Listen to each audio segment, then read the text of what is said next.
New Thought Media Network.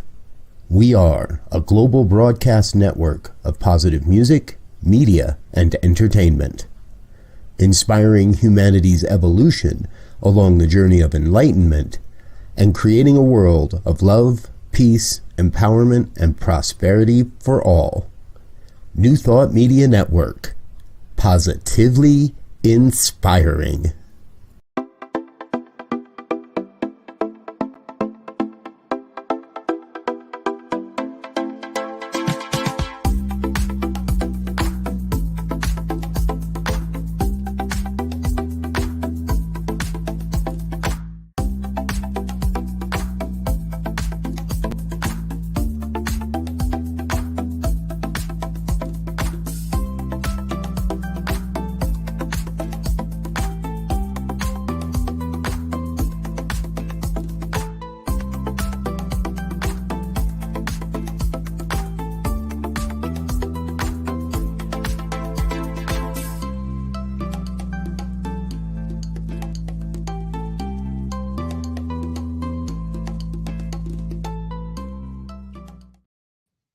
Hello and welcome back to Global Focus Today. I am Reverend Dr. Sharri Johnson, your host, and this week's guest is a return of Reverend Dr. Jerry Troyer. You'll remember he was here last year and was really fascinating ministry. He is a New Thought religious science minister, ordained in 2010, and he's the board president of the affiliated New Thought Network, which is where I met him. He speaks at all kinds of New Thought centers and churches, including Unity, CSL, Divine Science, and Independence. But the really cool thing is he is the founding board member and currently the director of relationship development for a ministry called Urban Street Angels. I'm not going to tell you any more about it because hearing him talk about it is really great. But I want you to know it's just scrumptious. And that he lives in La Mesa, which is a suburb of San Diego, with his English cream golden retriever Maggie. And his son Brandon and family, including 7 grandchildren, live near Eugene, Oregon. Please help me welcome Reverend Dr. Jerry Troyer. Thank you so much for coming back. I couldn't wait for you to come back and tell us more about the Urban Street Angels. My pleasure. It's great to be with you. Thank you so much for having me. Well, I know that nothing stands still, and I'm pretty sure that absolutely applies to Urban Street Angels. So tell us what's been going on in the last 6 months since you were here. Thank you. So just as a review, Urban Street Angels is a nonprofit organization in San Diego that works to end youth homelessness. And we do that by providing bridge and temporary housing, employment, education referrals, and most especially hope to homeless 18 to 24-year-olds. These are young people who aged out of foster care and had no place to go, or were in an abusive situation at home, and there was no home to stay in, or came out as LGBTQ and were kicked out of their house, or whatever, or just a variety of reasons. But as of last night, we had 146 young people, homeless young people, that had a warm and safe place to sleep because of one of our programs in San Diego. So how did they find you? I'm sorry? How did they find you? So we have, because we've been doing this for 12 years. Oh my goodness. We've been doing this for 12 years and have been growing over time. And so we have wonderful relationships with the County of San Diego, as well as a lot of organizations that serve this population. So again, it's just 18 to 24-year-olds. So we have relationships with several different organizations in San Diego. And so they know that if they come across a youth that needs housing, we're the first ones they call. Now, when they call, chances are they won't get in today because we have a waiting list of between 40 and 60 young people, but they got on the waiting list, and we help them with referrals to find a place to sleep in the meantime until we have a bed for them. So what you have is not like a shelter where they just go overnight and then they go someplace else during the day. You actually have programs and everything. It's like you take them in and give them another start. Right. And so they live with us, depending on the program, they're with us between 4 and 9 months. And during that time, they're assigned a case manager and a peer support person to help them with getting back on their feet, getting their ID and their birth certificate if they need it, helping them with getting enrolled in school or finding a job or getting involved in one of our new trade schools, which is new since last we spoke.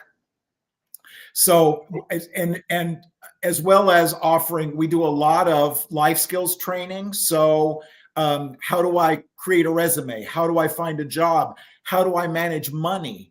How do I deal with other people and with life? So a lot of those kinds of things that ideally we learned growing up in a loving home environment that so many of our young people didn't. And so we want to fill in that gap and prepare them to be successful in the next chapter of their lives.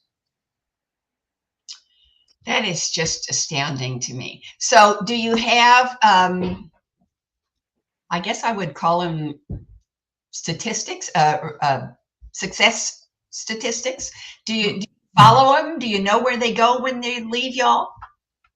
We do. So they're with us again between 4 and 9 months. And at the end of that time, we don't kick them out into the street, but we're working with them to get into their first apartment, to make sure that they have a job. The County of San Diego helps to subsidize their apartment for the first several months. And then we stay in touch with them. And because we don't want them to wind up back on the street, so we want them to be successful. So we do stay in touch with them. So since last we spoke, we have introduced a trade school program in partnership with the San Diego Padres Foundation. They've been amazingly generous with us and are helping us with this. But youth in our housing program can go to trade school and learn how to be a cosmetologist, an EMT or a medical assistant, a welder. We had 5 young men graduate last week from our construction program. So they have gone through the training, and if they complete the training, they are guaranteed employment after they finish that. So a lot of different opportunities, and quite possibly in areas that they would have never dreamed they could do. Again, working with them to be successful in the next chapter of their lives. And so that's a long answer to a short question. 83% or so of the youth that complete our program graduate, get their first apartment, and go on and be successful in their lives. And this is really important. And this age group is really important because more than 50%, more than 50% of homeless in San Diego were homeless at this age. So we believe that by working with this age group and getting them back on their feet and helping them be successful, that's how we break the cycle of homelessness in San Diego. Okay, now 2 questions came into my mind while you were talking. Let me see if I can remember both of them. The first one, and I don't remember asking you this last time. You mentioned 5 young men just graduated from the construction program. Is your program exclusively for male youth, or you help men and women? Yep. And LGBTQ and the whole shooting match. Excellent. Absolutely. And trans, I presume also. Okay, second question. You've been 12 years now, so you've had some folks who've graduated and been gone long enough to be actual adults. And has anybody come back to work with you? You said something about peer assistance. Peer support. Yes, peer support people, case managers. Actually, we have two staff members who were youth in our program before, graduated, got their own place, and have come back to be employees, which is incredibly cool. Oh, as a grandma, I have to say that's the coolest thing you've said yet for me. Yes. Well, Yes. that's wonderful. So, um, you got any cool stories to tell us about neat stuff that's happened since the last time you were here? So we're really excited about the trade school program. I think we have about 70 youth housed. So they sleep with us. They eat 3 nutritious meals a day with us. They get the support from their case manager and peer support people. We're helping them, as I mentioned, helping them find a job or get into school or whatever they need. So we have 70 youth in downtown San Diego, about 60 in La Mesa, which is about 10 miles east of downtown San Diego. And then we also have 18 youth in our apartment building. So when they've completed the program and they're ready to take the responsibility, if there is a vacancy, they can move into their first apartment still under the Urban Street Angels umbrella. And so they still have the case management and the peer support while they are living real life, for lack of a better expression. So they're calling to get the cable hooked up, and they're calling to get the gas and lights hooked up, and all of those other things, and beginning to live life as responsible adults, and as it will be for them moving forward. Oh, We're really excited about that. Sleep so well at night. Yeah. So what's the coolest thing that has happened with one of your youth in the last month? So I know exactly the answer to that question. And so this young man joined the armed forces, and I'm not sure which branch he was in, but he joined the armed forces at 18, was there until 21, finished his tour of duty, got out, and became homeless because he didn't have much money and didn't have any place to go. So he came into our program, just graduated in the last month or so as an EMT, and is being courted by the city of San Diego, the city of Santee, which is east of San Diego, and a couple of other agencies to hire on with them to train to be a firefighter. Oh. And this young man is just amazing, absolutely amazing. So we have, and we're like, you are just so cool. You have done so well. You have such an amazing future ahead of you. We are just so incredibly proud of him, because the whole point of this is not allowing their past to determine their future. And even though they were homeless, even though they might have gone through trauma, even though there was a situation, that doesn't mean that they have to continue in that situation. And we're helping them recognize that.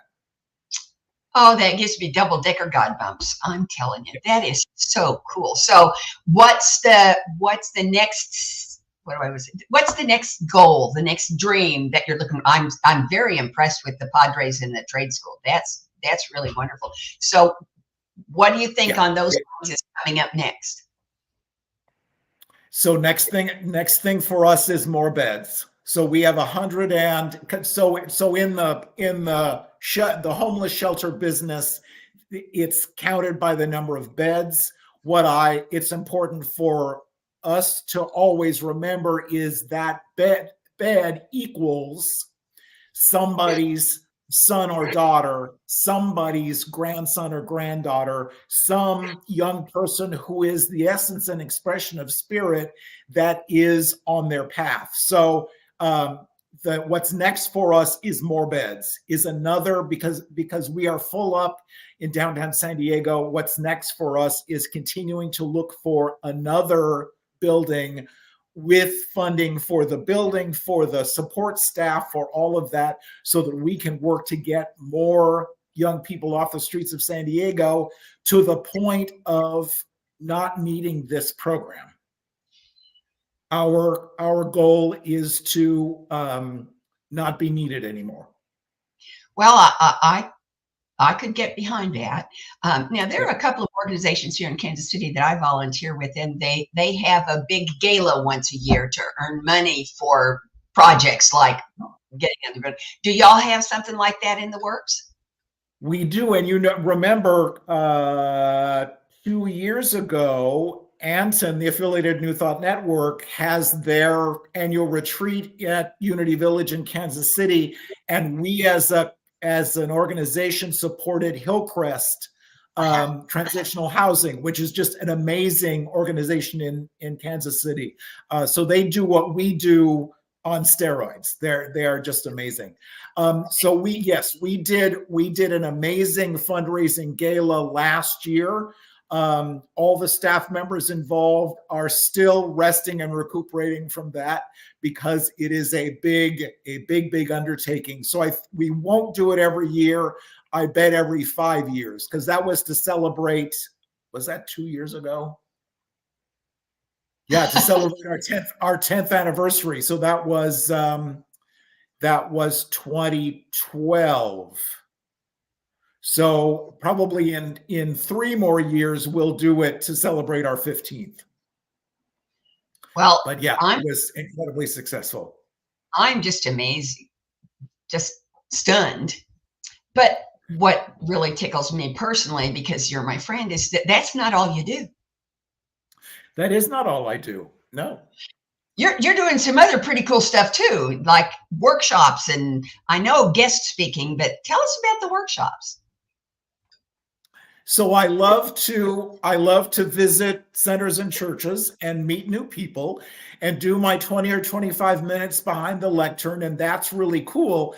But I feel like having the workshop afterwards really drives home whatever the point was I was trying to make, because it's 20 minutes. If you've been in a church service or a service at a center, the talk is 20 or 25 minutes, and then we have music, and then we have announcements, and then we pray, and then we meet our friends afterwards, and whatever was said very often in the talk, because we call it a talk, not a sermon, whatever was said in the talk kind of goes away.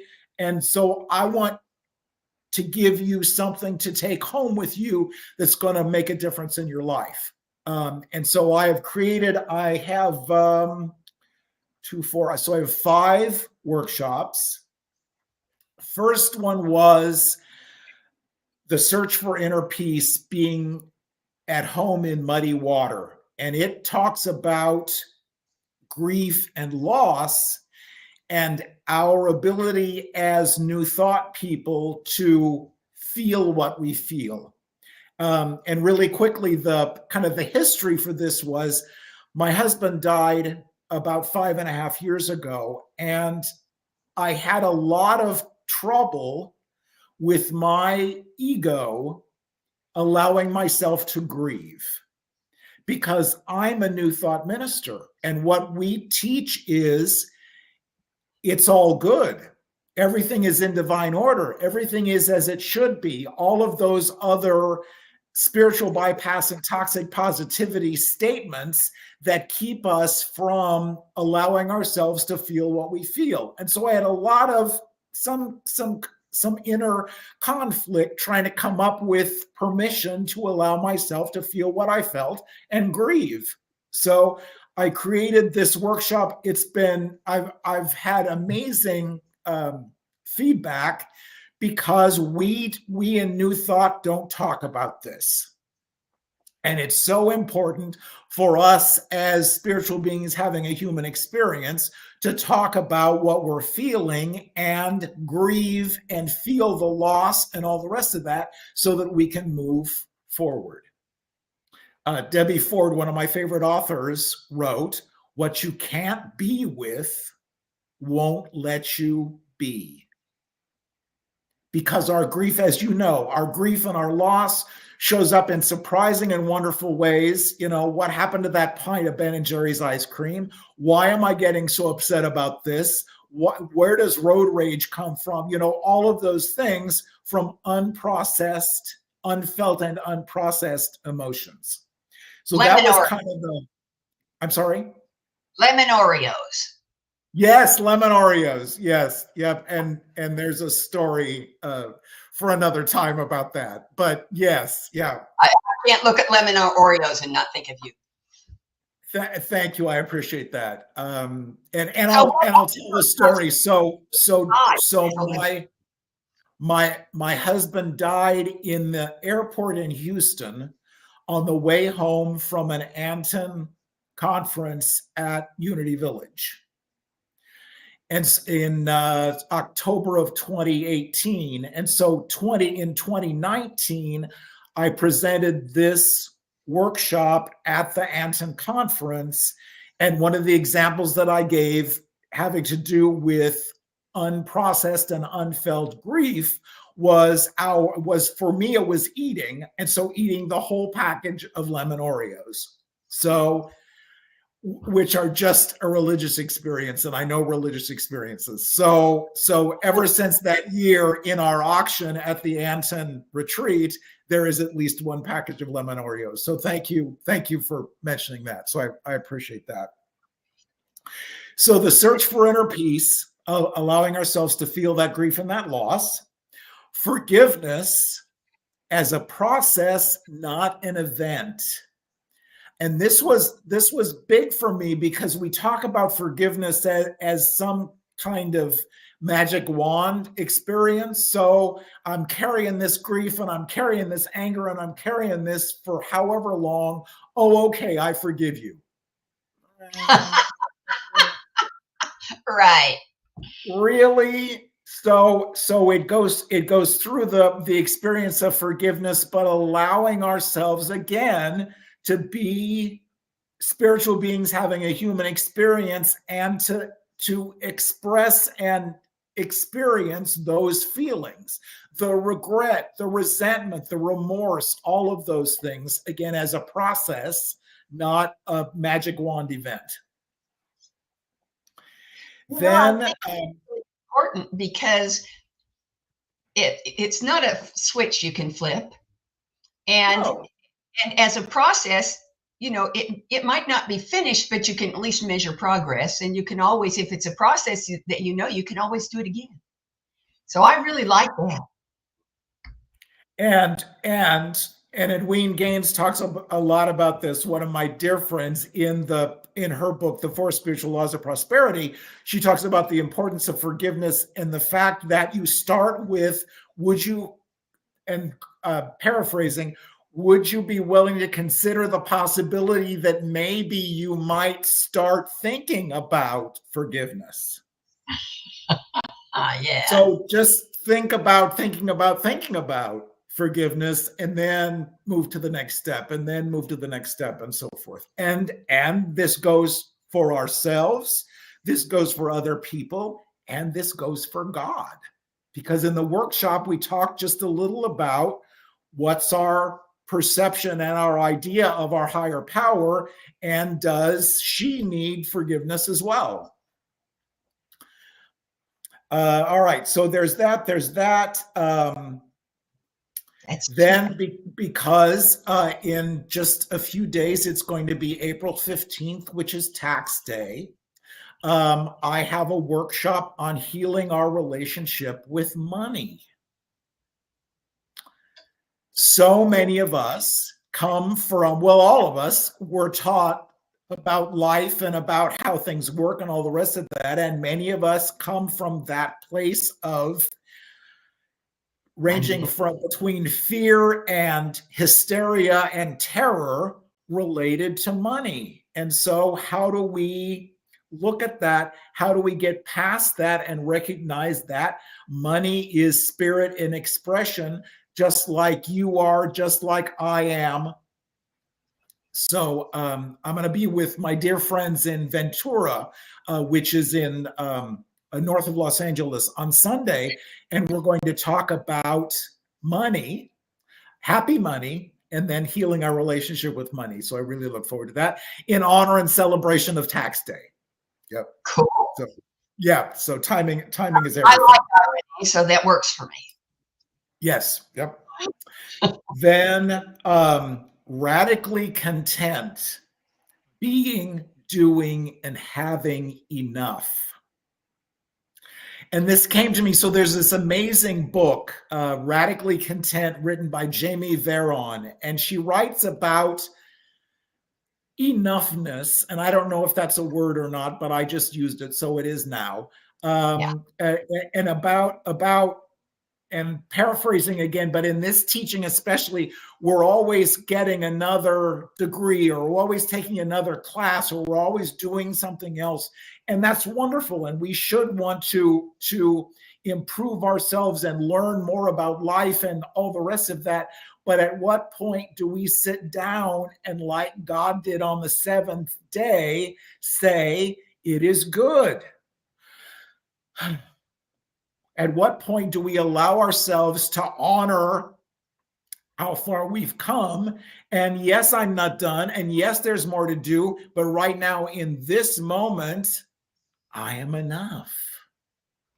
And I'm not, because I'm not my BMI. I'm not my bank balance. I'm not my list of my alphabet soup after my name with my list of degrees. I'm not anything outside myself. I am the beloved. And right now, right here, I am enough. So we talk about that. I love that's my favorite so far, because I love that enough thing. It's oddly enough is much harder to wrap your arms around enough than it really is to Yes. wrap your arms around forgiveness, or to wrap your arm, because enough is a claim you have to make for yourself. So that's superb, but I'm kind of, I want to hear about this new one coming up, because it sounds pretty good. Okay, so I love visiting centers and churches and offering a workshop, and the one that I was visiting a month or so ago, I've done several of the workshops, and I said, so we can go back and do this again, or do this again, or I can come up with something new. And my contact said, well, let's do something new. And I said, oh, great. So what do we do? And the still small voice said, well, here's what you do. So I'm using the amazing book, The Five Agreements. No, I'm sorry, The Five Invitations. Robert, I forget his last name, but it's the five invitations related to getting ready to die. But there are also the five invitations inviting us this afternoon to do something, to change the way we look at life. And so the topic of the workshop, the title of the workshop is Change is Good, You Start, Navigating the Inevitable. Because everything, our physical bodies, nature around us, our relationships, one another, everything changes. The only thing, some wise person, not me, once said, the only thing that's constant is change. And so how do we allow ourselves to accept that, to navigate through that when someone dies, when a relationship changes? Reverend Dr. Sharri and I were talking about this earlier, when a career situation, because back in the day, you were going to work at this company for 35 or 40 years until you retire and then go and sit down. But that's not how it is so much anymore. And so in the talk that I gave a few weeks ago, I talked about the big retail chains, especially in Southern California, that you can name 5 or 6 or 8 that no longer exist. And is that bad? Or is that just how it is? And the technology, we're talking about computer, at the risk of dating ourselves, talking about computer punch cards. I worked for a technology market research company, and we would pick up the phone and call the data processing department back in the day and do a survey about what kind of hardware and software and networking and all the rest of that the companies used. And so IBM and Xerox and Unisys at the time and several other big technology companies would use our information for analysis and sales leads and all the rest of that. And then one day our largest client decided that they could do for themselves what we were doing for them. And so they canceled their contract. And so in the cancellation process, because it was my account, I got canceled too. So I was lovingly released the end of 2008, which turned out to be the greatest thing that could possibly happen in my life. But the point is, a few years later, that division of that company went away because companies don't need that information. And oh, by the way, if you call in, chances are you're going to get voicemail and not get a return call. So just an example of the technology and the careers and the industries that no longer exist because we're progressing and we don't need that anymore. Is that wrong? Is that bad? Or maybe it just is. And so the opportunity for us is to recognize that changed. What's next for me? That changed. What's next for me? So this is the latest and greatest workshop. Looking forward to doing it for the second time and getting feedback, because of course I want to hear what my folks, how they feel, and if this is making a difference to them. But how important it is for us to recognize that, yeah, I love that. That was awesome, but it's not available anymore. So what's next for me? What good does the universe have next for me? Yeah. But the point of all of this is, rather than beating people over the head with the Science of Mind textbook, what is our ministry? And I believe that each of us, whether you're a minister, a practitioner, or a student or not, each of us has a ministry, and that is about sharing what we believe in a way that touches people's hearts and can make a difference in their lives. That's what we're here for. Yep. Well, 5 seems to be the number today, because in addition to your 5 workshops and your amazing Street Angels, I have 5 questions that I ask all of my guests. Okay. Okay, so here's the first one, and this is the one the guests like most. Is there anything you want to talk about today? Anything you think is important for folks to know that I haven't asked you about? So the only other thing is, so in addition to the other 2, I am honored to be the board president of the Affiliated New Thought Network, or ANTON. We are a membership organization of New Thought centers and churches, including Unity Religious Science and Divine Science, as well as Independence. So we have about 150 members who are centers and churches or individuals, ministers, practitioners, and individuals. So you don't have to necessarily be a minister or practitioner to be a member of the organization. It is amazing. It is such an awesome organization. That's how you get to meet the most incredible people, including Reverend Dr. Sharri. We do a retreat every year in October at Unity Village outside of Kansas City. And the organization offers a monthly Thought Leader Thursday call, the last Thursday of the month, just a variety of things open to everyone. And so the website just went flying by, www.anton.org. You can go there for more information. So that's the other thing. Now, you left out something in your description of Anton that folks might need to know about, and that is that in addition to Thought Leader Thursday, there's also an Anton call to prayer the second Tuesday of every month, which is really powerful. It's immediately precedes my show, so I that's my lead into doing Global Focus today. Yes, thank you for that. Right. Hey. Yep. So and it's on the website too, so you can just go there and click and get registered. Great. Okay, next question. How does, and you can take this from the perspective of workshops, ministry, or street angels, or the whole thing, just you in general.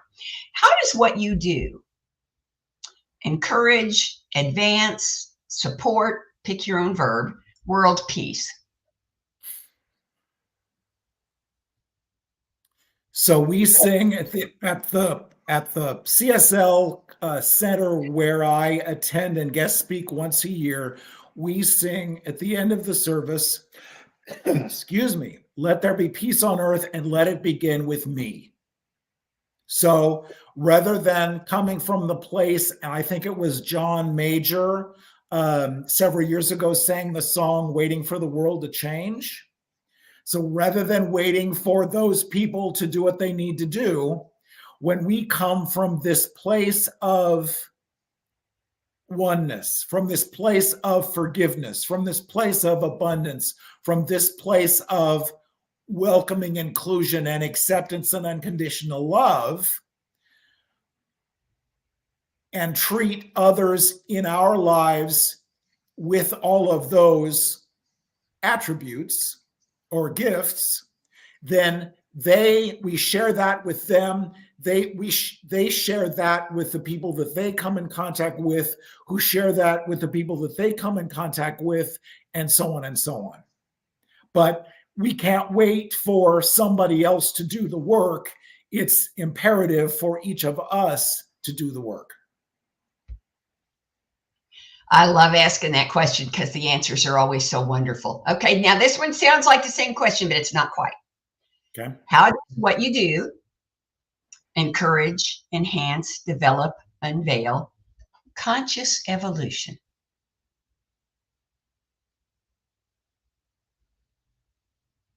So I have the opportunity to work. So I work 3 days a week at Urban Street Angels, and my desk is in the room with all the peer support people and case managers. And so we have youth in our program come in and be really excited about this happened, or really upset because this happened and this person is making me crazy, and so on and so on. And so I have the opportunity to talk very often with some of the youth and say, why does this bother you so much? And is there another way to look at this? And so with the workshops plus the opportunity, the one-on-one opportunity, I believe, again, it's healing, it's changing minds, it's recognizing the truth of a situation, and maybe I could look at this, the collective I could look at this differently. Wow. I like that. That's one of the best answers I've gotten to that question. Oh, good. Okay, here's the next one. You have to close your eyes for this one. It requires imagination. Okay. Presuming that every single detail comes out exactly the way you want it to. Every event, every relationship, every encounter, every historical thing, everything turns out exactly the way you want it to be. What does your life look like, your ministry look like 10 years from now?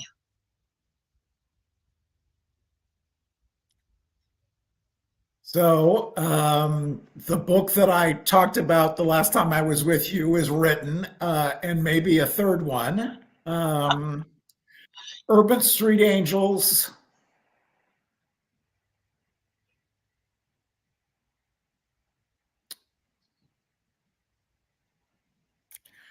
No. 10 years from now, Urban Street Angels no longer exists because there are no more youth in this age group who are homeless. And we've worked and loved and supported ourselves out of a job.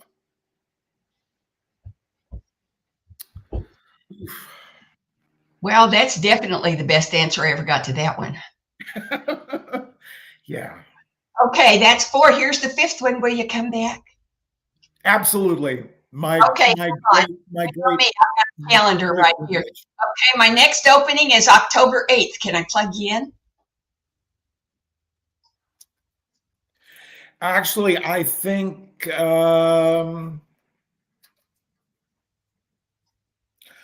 I would love to do October 8th if you don't mind doing it live and direct from Unity Village, because that's the week of the Anton retreat. Perfect, because then we can do a live interview. See, I do a live one every year when we have our retreat. So we'll do you then. Yippee! Oh boy. That'd be awesome. Yes. Okay. Thank you so much. Yay. Yeah, my pleasure. Thank you. Okay, folks, and next week we have Reverend Dr. Claire Summerhill, who is coming back to talk to us about walking on water. You don't want to miss it. See you then. Bye-bye. Amazing, amazing. You will do amazing things. Amazing, amazing. You will do amazing things. On behalf of everyone at New Thought Media Network, thank you for being a member of our virtual family. Your financial contributions help share the New Thought message with people from around the world. Please visit and contribute at www.ntmedia.org/donate. New Thought Media Network, come be you. And please like, share, and subscribe.